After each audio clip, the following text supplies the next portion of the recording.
So what are the palliative surgery for pancreatic ductal adenocarcinoma? So there have been a 5 randomized trial directly comparing the hepaticojejunostomy with endoscopic or percutaneous biliary decompression for patients with malignant periampullary obstruction. The meta-analysis revealed that overall survival was same between the two groups, although the total hospital stay days after randomization was the twofold higher in the stented group, principally related to the recurrent biliary obstruction requiring intervention. So widespread use of metallic stent diminishes the need for surgical bypass.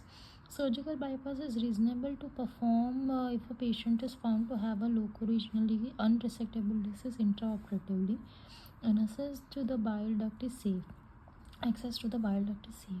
Two separate randomized studies have demonstrated that prophylactic gastrojejunostomy in non-obstructed patients decrease the absolute risk of subsequent gastric outlet obstruction. And roughly 20% did not affect overall survival. As with bypass surgery, it is reasonable to consider enteric bypass at the time of planned extirpative surgery if intraoperative findings are consistent with the non-resectable tumor from loco-regional extent or if distant metastases are discovered, and if the improvement in biliary and duodenal stenting technique. Avoidance of operative bypass procedure is more common with the understanding that endoscopic management is relatively straightforward when expertise is available. Celiac neurolysis with alcohol improves the quality of life and overall survival in patients who are found to have unresectable at the time of surgery.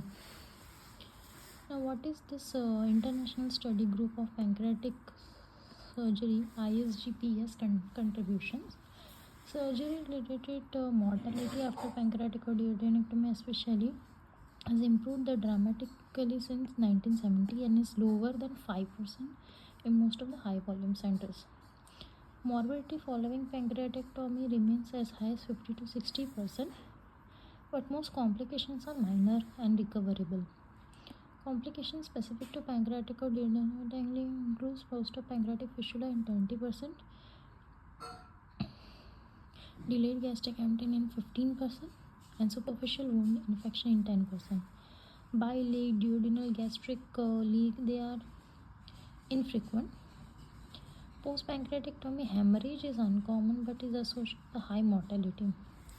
So ISGPS published consensus criteria and definition for post-pancreatectomy complication including post-op pancreatic fistula, delayed gastric emptying, and hemorrhage. Consensus guidelines on certain technical aspects of pancreatectomy in an effort to make results of retrospective prospective studies easier to interpret across institutions and to foster multi-institutional collaboration. ISGPS recently created a free web-based evidence map. Currently includes at the time of writing 341 randomized control trial and 363 systemic review, organized 76 topics, and for the study of more randomized control trial, leading meta-analysis were created and website is constantly updated. Now, standard of operative and surgical pathology reporting. There have been efforts to standardize the operative and pathology reporting to facilitate collaboration between the institution, establishing a minimum standard of quality and provide consistency to the literature.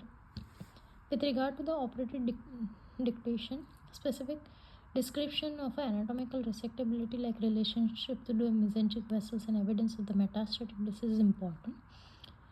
Mention on the liver, peritoneum, small bowel necessary. Estimated blood loss, need for transfusion, they are recorded, and the special surgical techniques used to dissect the incident process will be described. Management of SMA, SMV, extent of dissection, method of visceral vessel reconstruction, anastomotic technique that should be described, and important elements of the pancreaticojejunostomy have been defined by ISGPS mentioned above, and if frozen section analysis was performed, the result should be stated, and similarly any gross residual disease must be reported. And the standard of pathology reporting have been established by the College of American Pathologists, and protocol are available online. On the pathology review, tumor site, head, unseen head, body, tail, diameter, its histological type, subtype, grade, well, moderate, poorly differentiated, extension into extrapancreatic tissue, margins, they are assessed, involvement of the distance, uncinate, pancreatic neck, common bile duct, duodenum, distance to the margin that should be stated, posterior pancreatic surface margin also reported, and this is not a transected or surgical margin. Microscopic invasion of the lymphatic, small vessels, nerves, they are indicated. TNM stage and component elements are provided according to AJCC, and minimum of 12 nodes that should be evaluated. And the treatment effect is described if the patient has received neoadjuvant therapy. Now, assessment of the prognosis. Pancreatic ductal adenocarcinoma is an aggressive cancer, but like other common, it displays a wide range of biology. Median survival after upfront resection is 18 to 24 months. More recent trial outcome report the superior outcome. Approximately 20% patients have a 5-year survival, but a similar proportion do not survive 1 year. And this, there would be a substantial in the accrual predictive cancer-specific outcomes prospectively, and at the present time, there are no reliable tests to predict the prognosis. Most frequent consideration of adverse prognostic factor remain conventional pathological features like lymph node, oval differentiation, size more than 3, and positive resection margin. Appropriate proportion of the resected pancreatic ductal adenoma fulfill each criteria 75, 40, 50 and 40% respectively. Each of these factors are weak predictor of outcome, and multivariate Cox proportionate hazard ratio only 1.5, and a study of 137 patients who underwent dissection either died within 1 year from the diagnosis or survived more than 30 months. Patients with intermediate survival were excluded. Adverse pathological features were present in many long-term survivors. 65% of the long-term survival had lymph node mets in the resected specimen, and 17% of the patients of short survival group suffered earlier recurrence despite having no regional lymph node mets on the pathological analysis. CA19-9 is one of the routinely widely accepted prognostic factor. What is CA19-9? It is high molecular weight glycolipid, and that is silated derivative of the Lewis antigen, and the oligosaccharide epitope is present on mucin secreted by the pancreatic cancer cells and detected in the serum. 10% of the population do not express CA19-9 as a result of the Lewis antigen variability. CA19-9 can be elevated in the setting of biliary obstruction, so it is not universally applicable for all the pancreatic ductal adenocarcinoma. Elevated CA19-9 has a prognostic value, and in neoadjuvant therapy setting, CA19-9 response also carries a prognostic value.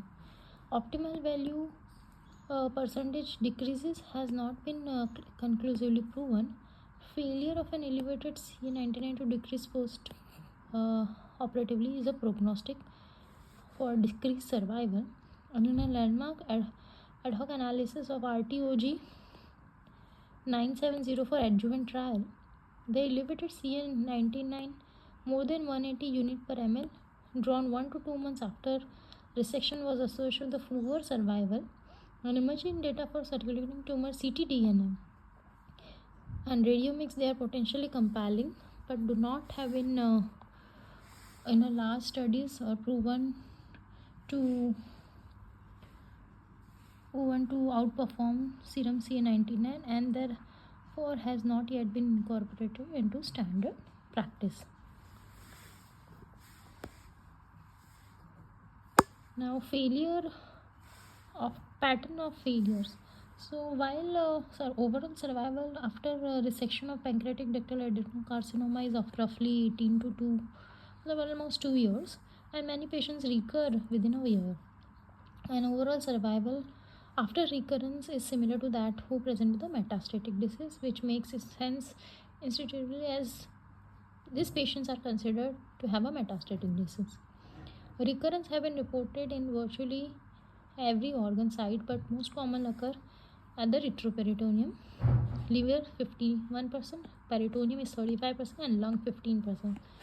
So most common site of recurrence is retroperitoneum 57%. Second most common site is liver 51%, peritoneum 35%, and lung is 15%. Lung recurrence are typically delayed and rarely occur after resection.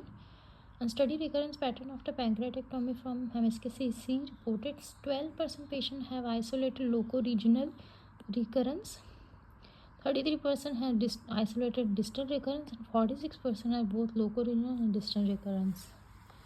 So under identifying biomarkers that predict the pattern of recurrence could help select patients who are most likely to benefit from loco-regional therapy, systemic therapy, or multimodal therapy. Most biomarker to date this area is the SMAD4. A study of pancreatic ductal adenocarcinoma from autopsy series revealed a local predominant pattern was associated with the intact SMAD4 expression, 7 out of 9 cases, while the disseminated pattern was associated with the absence of SMAD4 expression. And this pattern was confirmed in tissue samples of the patients with phase 2 trial of locally advanced pancreatic ductal adenocarcinoma. Out of 15 patients of SMAD4 positive, 11 had a progression on local predominant pattern.